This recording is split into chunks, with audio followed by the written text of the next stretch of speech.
Hello again viewers and welcome back. So if you were in London back in 1945, the last thing that would spring to mind is to open up a restaurant. But here it is, Franco's, and that's over 80 years old. It is one of London's oldest Italian restaurants here in St James's. For it to be around for this amount of time, surely they must be doing something right. And speaking of time, let's not waste any more and let's get started. So I shall see you at the table. So I have the menu here, but before I begin, I'm going to set the tone on this video.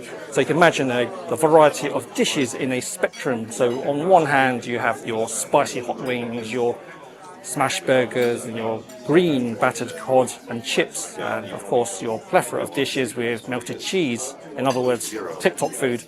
And on the other side of that, you have your Japanese A5 Wagyu, your foie gras, and your beluga caviar. In other words, tip-top food. So instead, we're going to go down the middle of the road. I'm talking about your classic dishes with real ingredients that withstand the test of time. And I think that sums up this place best. And welcome to Franco's. So a quick little whistle-stop tour of the menu. Got your bread basket here, which I have decided to order this time by default.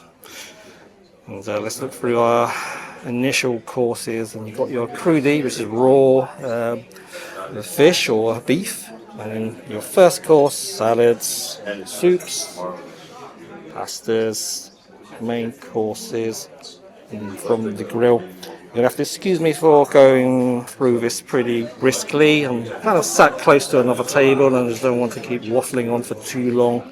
And of course, to go along with my linen shirt and trousers, got the old linen napkin to go along with it.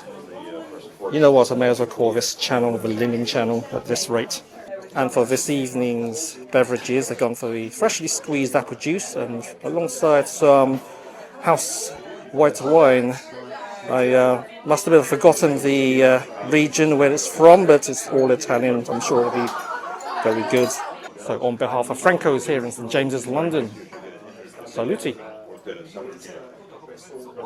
Let's have a little taste of the bread offering. So a little variety of breads on offer here, all baked, I imagine in-house or local. You see, I've just immediately gone for the focaccia, as it's a classic Italian bread, and let's just test the squidginess of it all.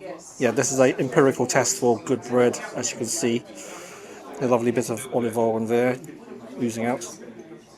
Right, just tear a little piece and give it a taste. Absolutely delightful. Perfectly seasoned, as in salt levels are correct. Olive oil certainly shines through. All good stuff. First courses have landed, so I elected for two little starters to kick things off. We've got courgette flowers here. Very sought after ingredient, especially amongst Italian cuisine. So it's a rare treat to be able to find a British restaurant that has this on the menu. And then I've gone for something raw. So this is yellowfin tuna carpaccio with finely chopped chilies and spring onions into the mix. These are obviously fritti, so they are being fried in olive oil. You get lovely crispy batter there. Looks like there is tomato-based sauce underneath. Let's give this a taste. Oh, a lot going on there on the palate. Taste the flour, sort of the freshness of the flour, and you've got this cheese inside, the olive oil, and of course the sweetness of the tomato. Another bite. A little bit more ricotta cheese in that second mouthful. Very balanced, very scrumptious. Let's try the carpaccio. Delicate cut of tuna here. It's almost jewel-like, this translucent texture. Right, let's make sure we've got a little bit of everything on there. Look at the colours. I am impressed.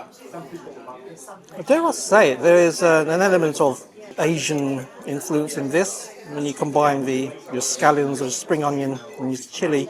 If this wasn't an Italian restaurant, I would certainly have assumed this was an Asian-inspired dish, but it doesn't matter, it's very nice. And we're rolling. I found it quite challenging to settle this in this restaurant. I initially requested an outside table.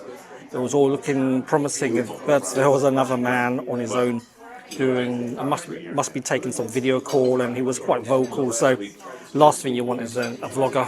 Tuna carpaccio, absolutely delightful. I know many people aren't a fan of raw fish, but once you get acclimatized to the texture and the taste, it's difficult to rival, really. So that piece had very little chili, very little of anything else, just the natural taste of the tuna itself. Absolutely delightful. Okay, another piece before we move on to the surviving courgette flour.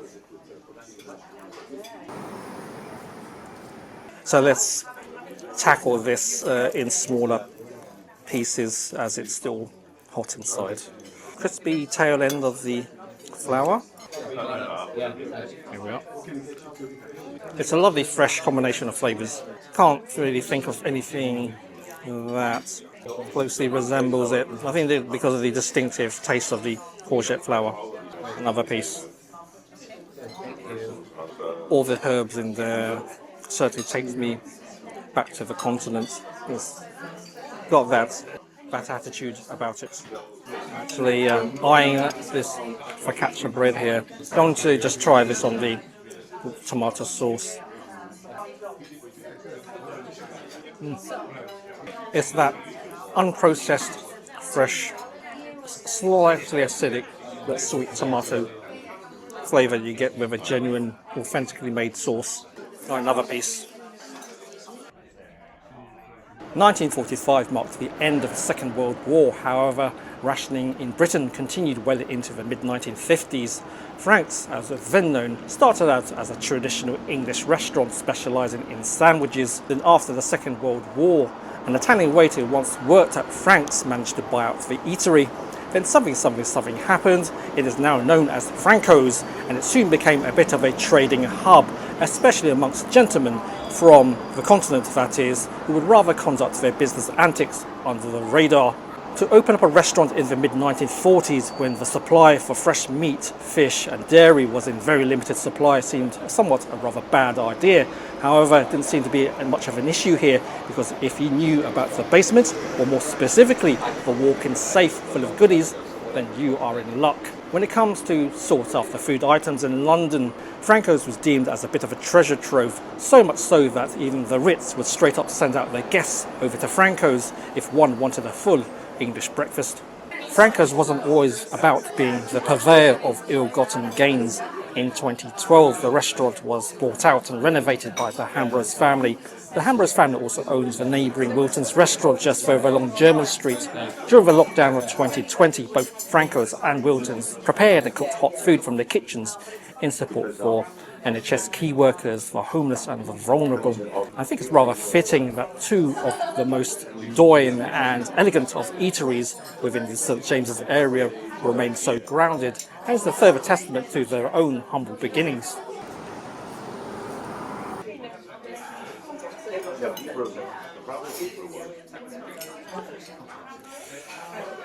Linguine, freshly made in-house.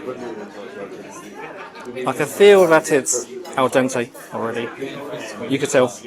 I'm going to attempt to eat this whole course with just the fork, as I've been told by Italian viewers that traditionally you don't use a spoon, so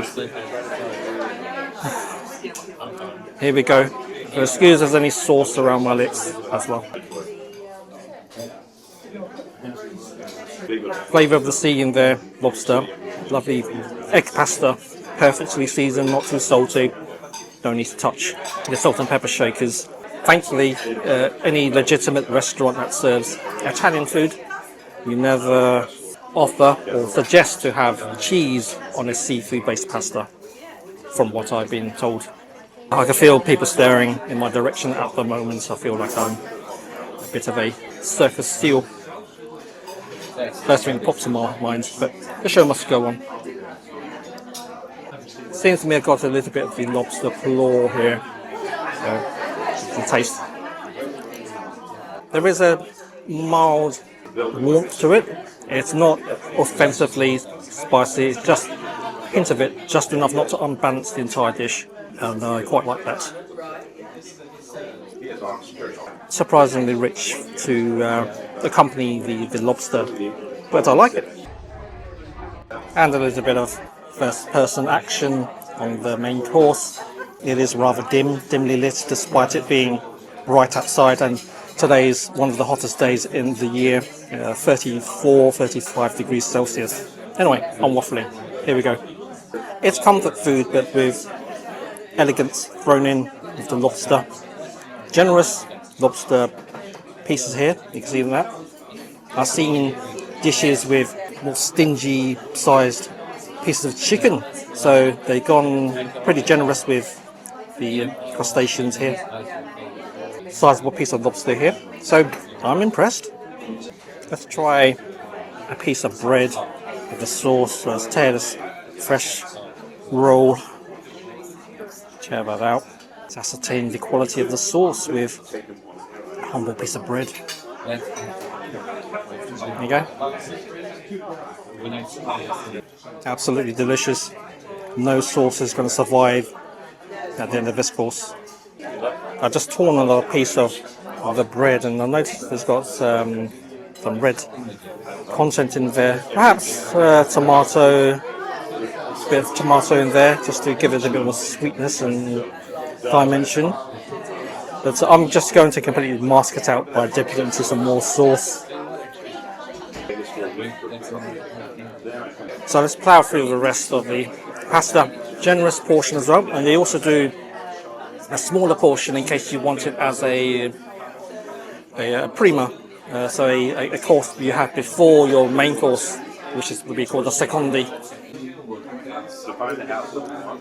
The heat is slowly building up, but again not too intrusive, just enough to remind you there's a little bit of, there's some chilies under there. A quick palate cleanser. Traditionally people tend to go for a red to accompany something that's rich. And I was caught off guard assuming the linguine would be a bit more lighter, but doesn't matter, it's good wine. And one thing you can say about Franco's is they take their wine very seriously. I mentioned about the walk-in safe, and when Franco's was first established, they were famed to have their wine stored within that safe, as they couldn't think for, well, firstly for safekeeping, and it happened to be the ideal temperature to store good quality wine. Off the back of that, it's pretty good white wine. It's not overly chilled either, so good stuff. This is a generous portion, and when you add all that bread into it, I'm not going to walk out here hungry, that is for sure. But I find room for dessert as well, as we all have what they call a dessert stomach. It's a scientifically proven fact. Read it up. I am seriously trying to make up for the lack of bread in my last video, so another piece of baked goodies from the basket and some more sauce to go along with it. I love the texture of this slice of bread. It's fluffy, and you've got these seeds inside to give it a little bit of earthy goodness.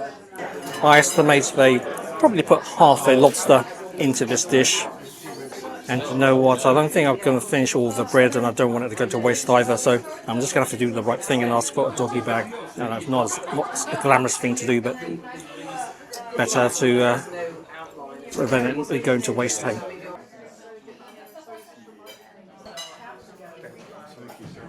And here is the Franco's dessert menu, but before I begin, here is my leftover bread to take back with me, just to prove that I mean what I say. Franco's desserts, dessert wines, and Franco's liqueur coffees. Okay, a brief tour through the offerings there. Much of it is traditional. You'll recognise this if you were on holiday in Italy. And on the right hand side you've got your selection of liqueurs, port, sherry and grappa if you are feeling tough enough. Digestives. So normally I would either dither between having an actual dessert or a cocktail, but why not have both? To the left of me is an affogato, very well known informal sweet dolce to have in Italy, and then you got the classic Negroni cocktail. The gelato is made in house, which is a nice touch. And so it's partially melted, and some of it is still in standard form. Here we go. It's classic affogato. The espresso coffee flavour there, vanilla ice cream. Yeah, no surprises. I am quite relieved that the portion of this dessert is just about right. I'd hate to waste most of it, so I reckon I can manage this one. Apologies, most of the ice cream has melted as I've been waffling for far too long. You can say a dessert like this ticks both boxes. You want a dessert and then coffee, you have it all in one hit. Saves your time. Something. It's a classic dessert, not reinventing the wheel. Which is what I like about the menu in its entirety here. So I'm going to finish this dessert off camera, and I'll see you outside for a wrap up. And before we go, cheers.